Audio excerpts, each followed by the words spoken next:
A todos grandemente en este día.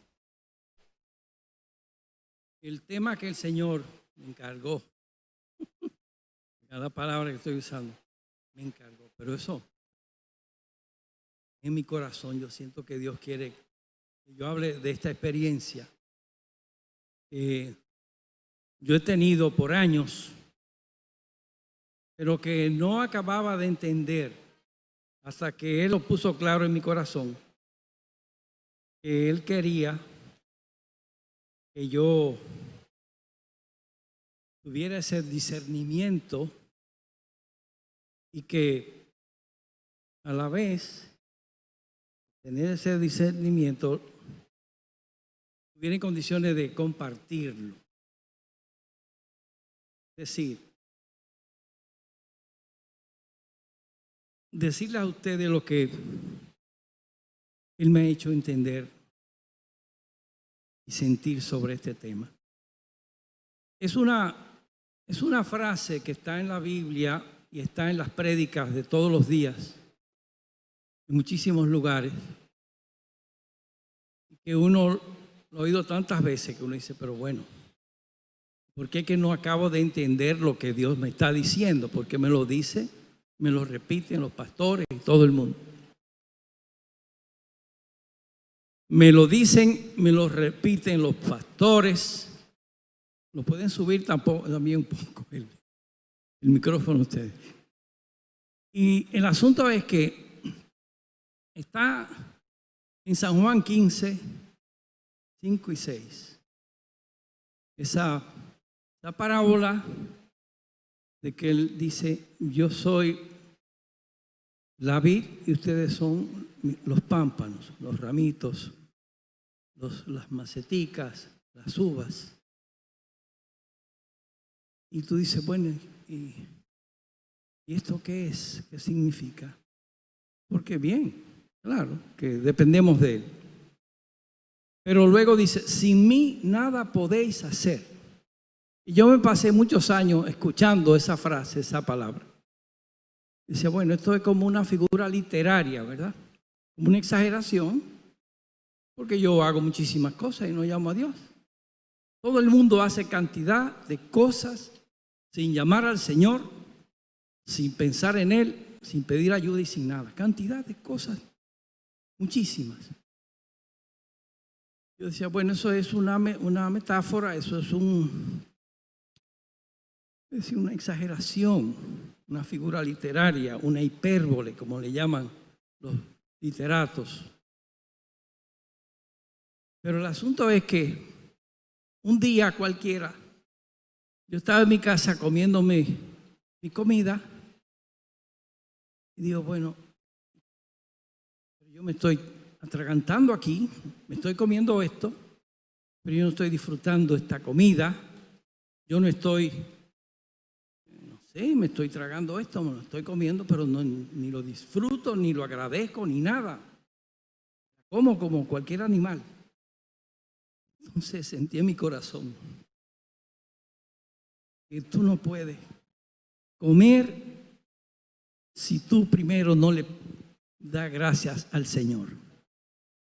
Hasta que tú no te pones delante de Él para dar gracias por el alimento y te pones en la actitud correcta de alimentarte propiamente, tú no puedes ni debes empezar a comer.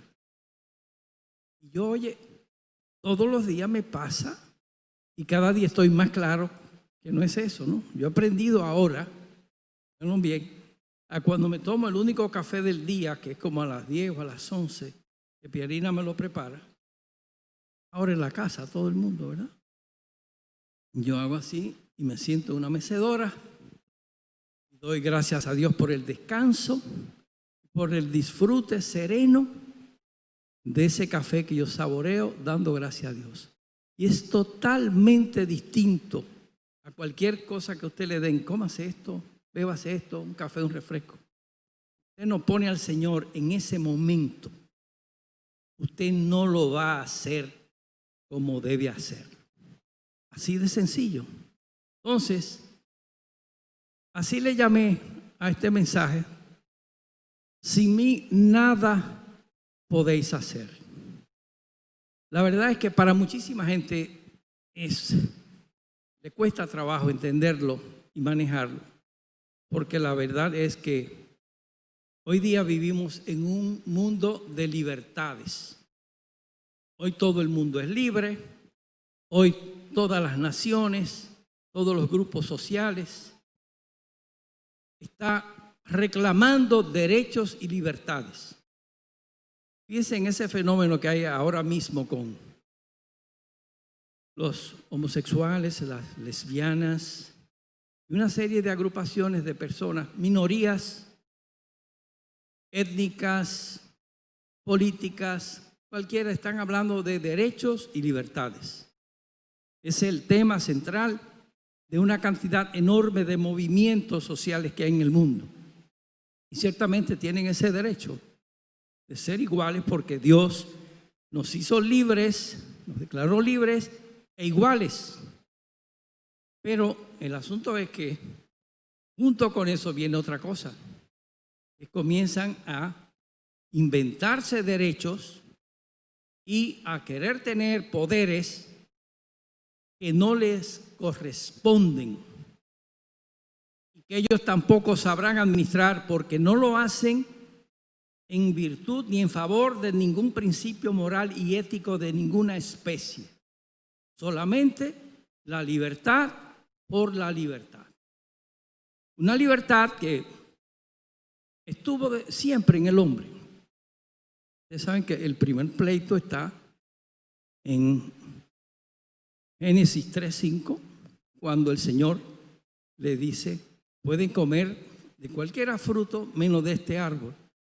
Bueno, eran libres de todo eso.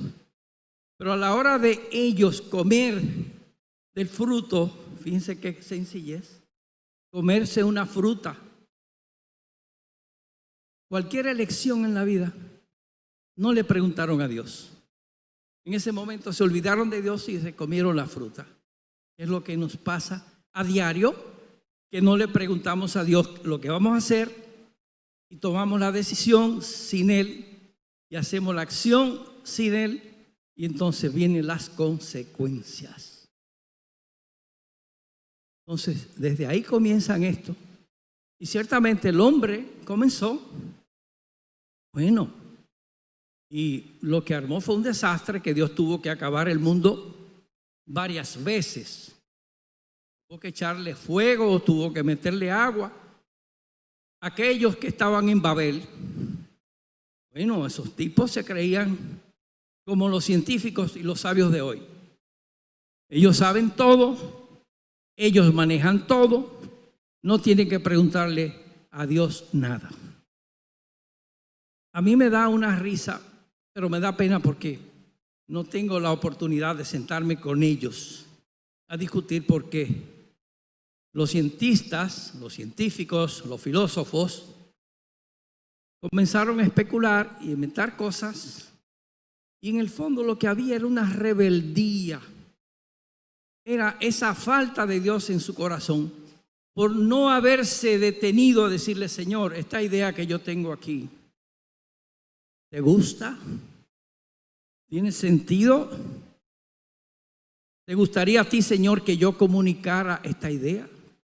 No, oye, pero una cosa tan fantástica que hasta un niño que descubre una cosa, ya él se cree que él es una potencia, como decíamos. Ya él es. Y él aprende a hacer una cosa y no quiere ni siquiera que tú le pongas la mano. No, yo lo hago. Yo. Y le sale el yo que todo el mundo tiene.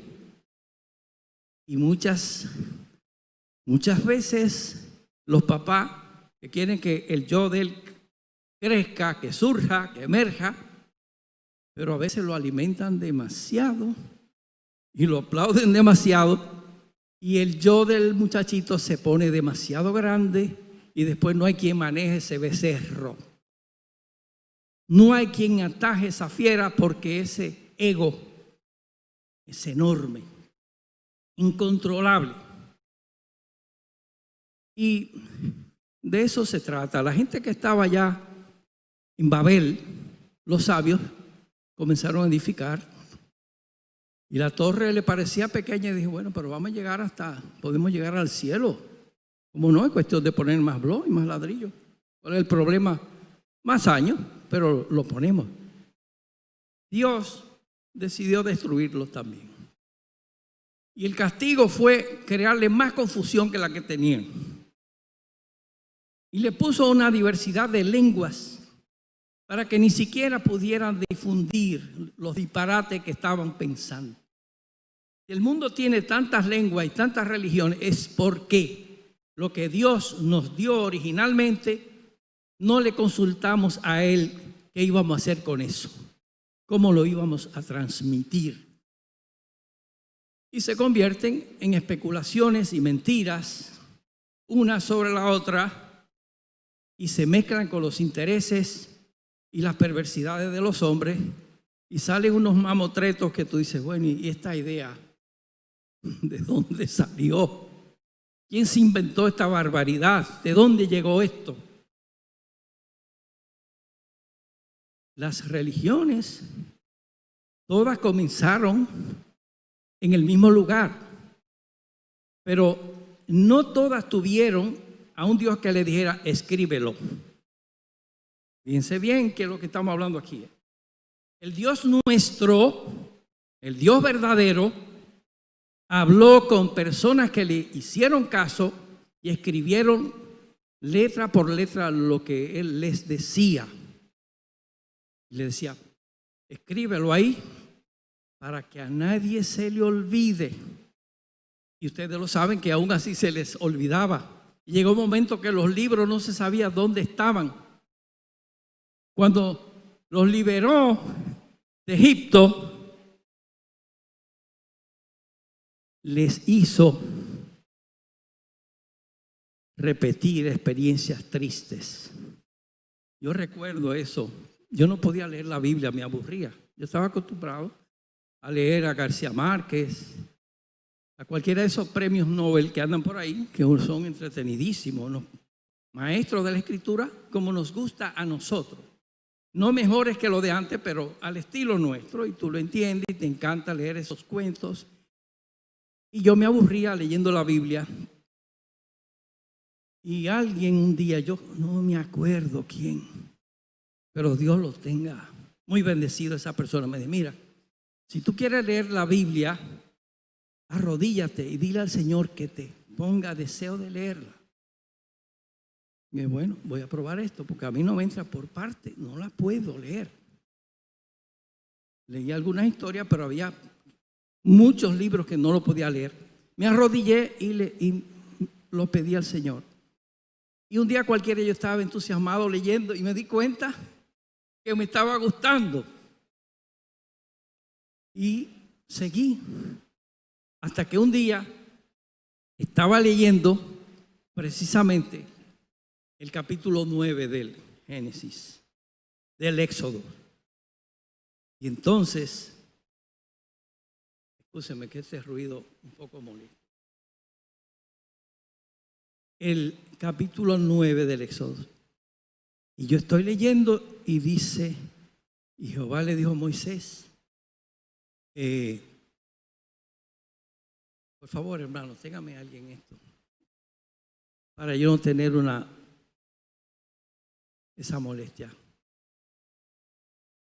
Y Jehová le dijo a Moisés, por séptima vez, casi lo mismo, dile a Faraón que suelte mi pueblo, pero él no lo va a soltar porque yo he endurecido su corazón para que no lo suelte. Oiga, yo estoy yendo que he mandado. Dile a Faraón que suelte mi pueblo, pero él no lo va a soltar porque yo he endurecido su corazón para que no lo suelte. Oiga, el que soltó la Biblia fui yo y me paré y dije, este Dios es un sádico. Me paré y lo dije en voz alta. Él me habrá perdonado, pero lo dije y se me salieron las lágrimas porque dije, pero ¿cómo es que tú vas a mandar 6, 7, 8, 9, 10 veces a una gente ve allí y esa gente sufriendo? Porque cada vez que había un castigo, una plaga o algo, el faraón le metía más castigo, más restricciones, más sufrimientos, más penurias al pueblo. Yo, pero bueno, ¿es sádico? Eso es sadismo. Yo me paré y dejé el libro ahí, enojado. Y al rato volví y me senté. Y cuando seguí leyendo, me puse a llorar. Porque decía, lo próximo que decía es: he hecho estas cosas para que no se les olvide. Para que no se les olvide. Si tuvo que hacerle 10 veces un ejercicio pesado a ese pueblo para que lo tuvieran en la memoria, para que no se les olvidara. Y además le dijo: escríbanlo, pónganlo en las paredes, en los brazaletes, en las piedras, donde quiera escríbanlo, para que no se les olvide.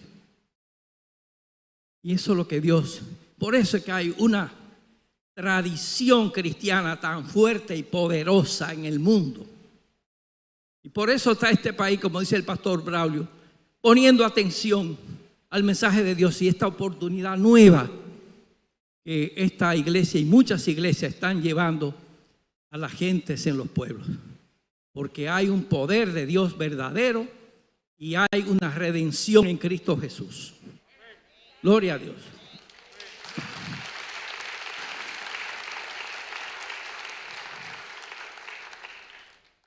Dios nos hizo libres, es así, pero nosotros perdimos la libertad desde el principio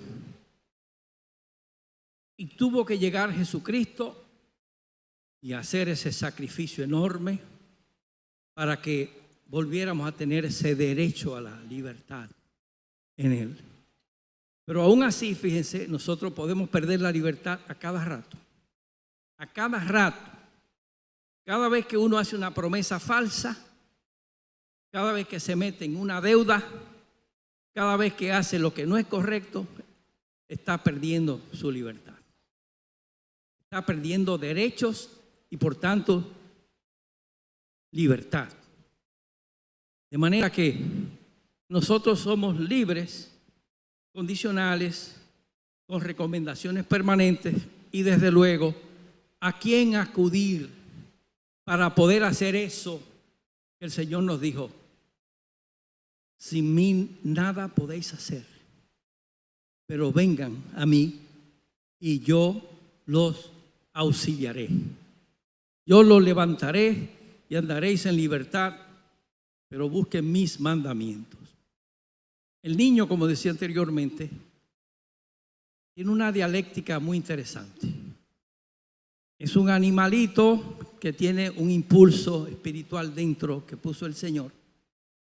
Pero ese animalito va a luchar entre lo espiritual y lo animal día por día de su vida hasta el último.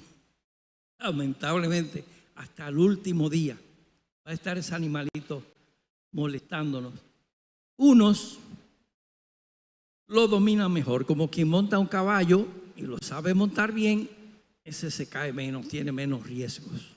Y hasta en los años ya mayores puede seguir montado en el caballo y no pasa nada. Pero hay otros que nunca pueden dominar ese animal que llevan dentro. Y estamos en una sociedad que está alimentando el ego, está alimentando lo animal, está hablando de libertades sin ninguna restricción, sin ningún tipo de comedimiento, sin ningún tipo de tara. El machismo, por ejemplo, es algo que ha estado en nuestra sociedad por muchos años.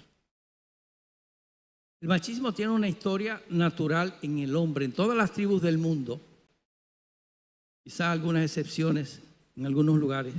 El macho tenía que ir a pelear, a enfrentar al enemigo.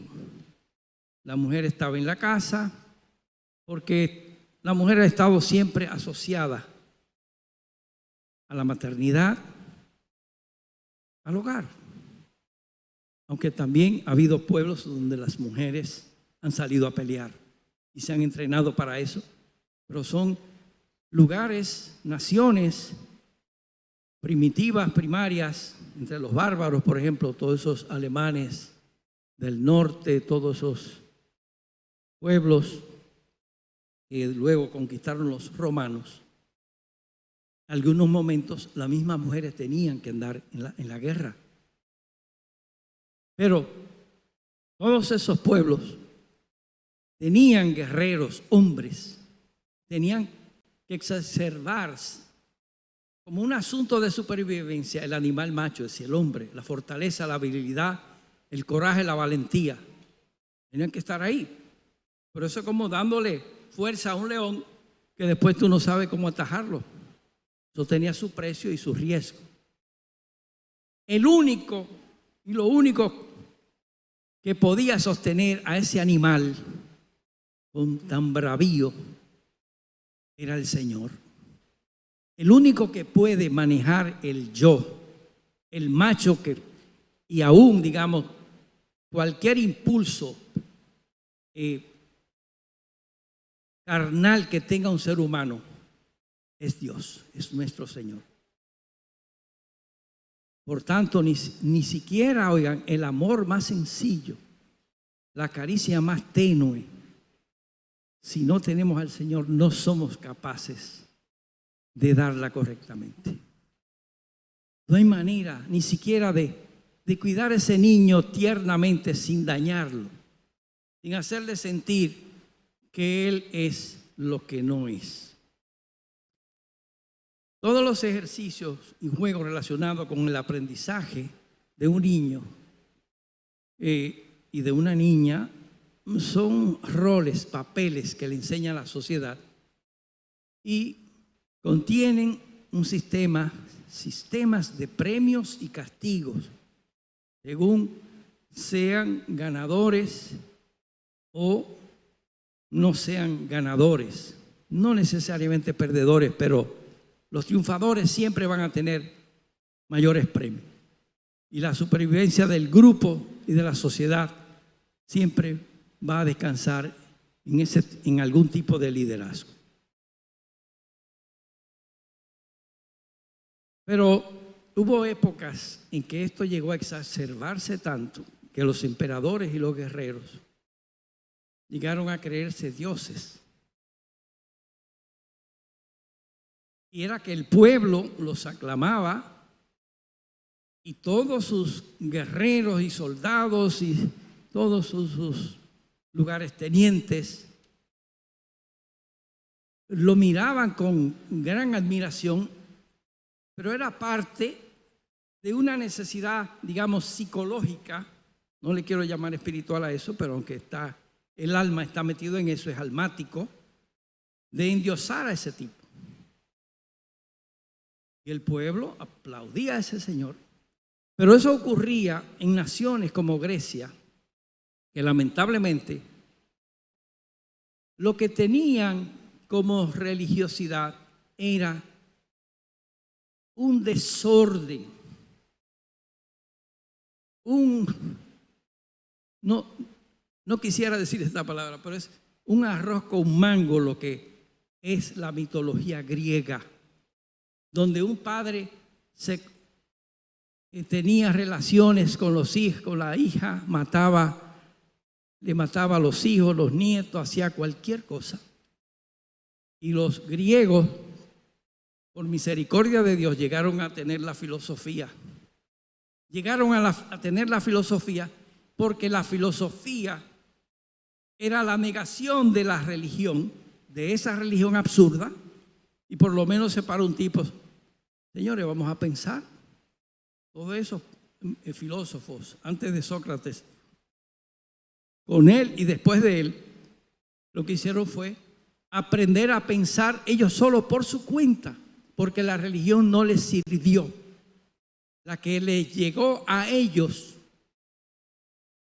no servía para nada. No tuvieron el privilegio que hemos tenido nosotros de haber heredado la palabra, la revelación verdadera. Ellos tuvieron que inventarse la filosofía, y con eso la ciencia humana que vino después con Aristóteles y una serie de otros filósofos, llegaron entonces a producir ese pensamiento separado de Dios, entendiendo que ellos sí podían pensar sin Dios. Y ese es el peor error que puede cometer el ser humano, creer que puede pensar sin Dios, saber, conocer sin Dios. Eso no es posible. Claro, aprenden cosas, pero luego no saben ni qué hacer con ellas. Ese premio Nobel famoso que hay, porque un tipo que se llamaba Alfredo Nobel hizo un invento importantísimo, creo que fue la dinamita, una cosa de esa, ¿verdad? Pero él estaba pensando en ingeniería, en hacer producir detonaciones para hacer carreteras y obras ingenieriles. Pero sucede que alguien dijo, no, pero esto es lo que es bueno para la guerra, para matar gente. Y el hombre se dio una amargada tan grande con el uso que le dieron a su descubrimiento, a su invención, que dijo, yo no quiero ese dinero. Por eso ese dinero está depositado en una fundación para darle premio a los cientistas y a las personas que ayudan en el desarrollo sano y correcto de la humanidad. Por eso es que está el premio Nobel. ¿Por qué? Porque el hombre cree que puede seguir haciendo cosas sin Dios. Y la palabra dice, sin mí nada podéis hacer, absolutamente nada. Usted no puede dormir sin poner a Dios al lado suyo. Usted no puede ponerse a escribir algo, ninguna tarea, iniciar en el día, absolutamente nada. Claro, usted puede decir, no, yo puedo manejar como yo, que de que me monto en el carro me olvido de Dios. Y entonces tiene que la mujer decirme, oye, tranquilízate. Y yo, Dios mío, ayúdame a manejar en este país contigo al lado, porque esa parte todavía me da mucha lucha, no puedo casi hacerlo, pero Él me va a enseñar a manejar como Él manejaría en esta ciudad. No sé cómo será eso.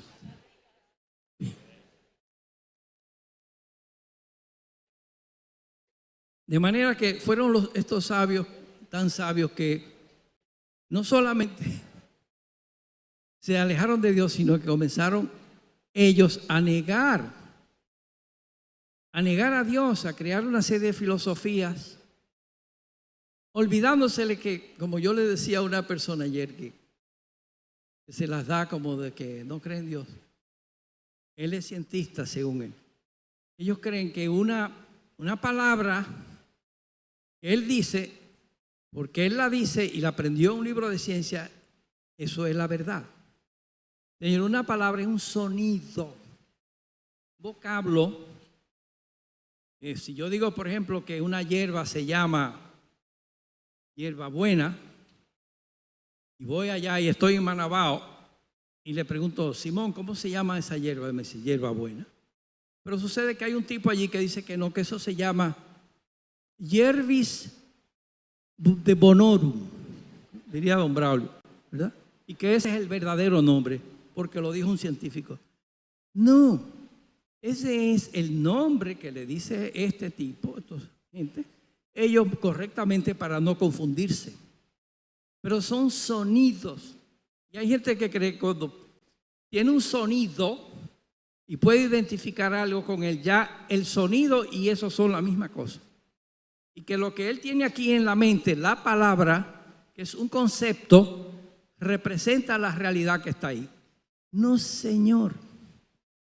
Esa realidad tiene un contenido tan infinitamente rico que no hay manera de meter nada, oye, ni un granito de arena en un concepto científico. No hay manera. No hay manera. Esos inventos de palabras, átomo, todas las que hay ahora nuevas, sí, son nombres para ellos tratar de aproximarse a un entendimiento. Y como les va bien por ahí, pues siguen manejando por ahí y siguen y llegan y van bien. Generalmente van bien, Pero la realidad verdadera solamente la conoce Dios. Nadie sabe exactamente qué es lo que hay ahí. Ahora, cuando usted está acostumbrado a manejarlo, usted cree que sí, que así es. Esa arena no es más que arena y que aquello es piedra y cacajo y esto es cualquier cosa. Pero no es así. La realidad y la verdad solamente la conoce Dios y no hay manera de pensar ni de saber ninguna cosa si no es con la ayuda de Dios. Y aún así, lo que Él nos quiera revelar de esa parte, porque tal vez no estamos para eso, ni dotados, ni es de interés de Dios que hagamos eso. Bien, hay una tentación enorme también de hasta los pueblos y la gente de creerse, cuando se aleja un poco de Dios, de tomarse el papel de Dios. Eso lo ha hecho muchísima gente. O si no, ser el favorito, el elegido de Dios. El caso más conocido de todos nosotros es el de los judíos. Que llega un momento en que ellos entienden que ellos son el pueblo elegido de Dios. Pero elegido, como quien dice, para celebrarte el cumpleaños y hacerte una fiesta cada vez que tú te rías, qué sé yo, para celebrarte, porque tú eres el bonito de la creación. Y lo que dice Deuteronomio 7, he sacado de la esclavitud, he elegido por ser el más significante de los pueblos, para que me sirvas. Eso es lo que Él hace con nosotros. Hay gente nuestra, ¿verdad?, que porque ya estudió la Biblia, se la sabe, y es una figura, bueno, ya ese señor es un prelado. Ese es una persona que hay que agacharle la cabeza y besarle la mano. Yo me acuerdo una vez de una reunión que había uno de esos que tenían anillos que le besaban. Hace como más de 30 años. Y estaba en la reunión y el tipo estaba ahí, el señor, con todas sus sotanas y sus cosas.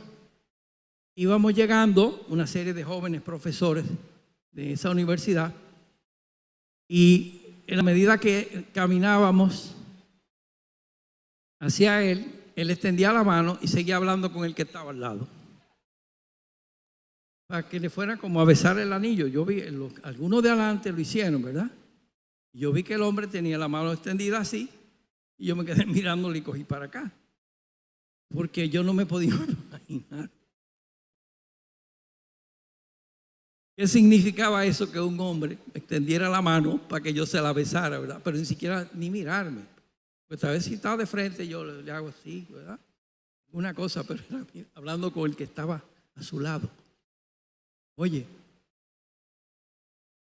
pero este pueblo, mucha gente, llegan a creerse que ellos son favoritos de Dios en el sentido de niños mimados del Señor. Y Dios lo único que quiere es siervos.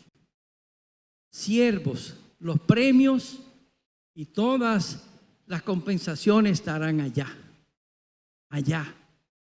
En el cielo, en su gloria eterna, infinita. Y mientras tanto también nos va a dar muchas bendiciones aquí. Muchas bendiciones. Por eso Dios prefiere los humildes, los viles. Lo más de abajo lo ha elegido el Señor siempre.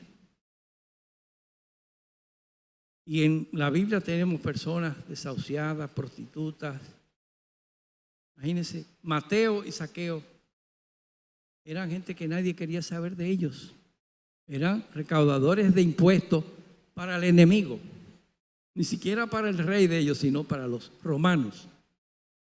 Entonces, la samaritana, todo eso lo ha ido buscando Dios, porque de ahí, de los pequeños, de los humildes de corazón, de ahí quiere Dios hacer su mundo, su nuevo mundo y edificar las naciones a partir de esto.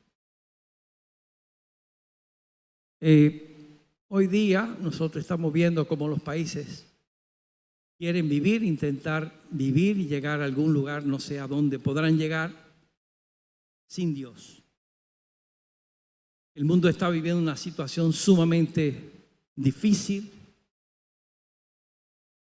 Estamos viendo que se está imponiendo una serie de pensamientos de libertad, de un liberalismo exagerado, y ciertamente no entienden que no hay manera de ir a ningún sitio sin el Señor.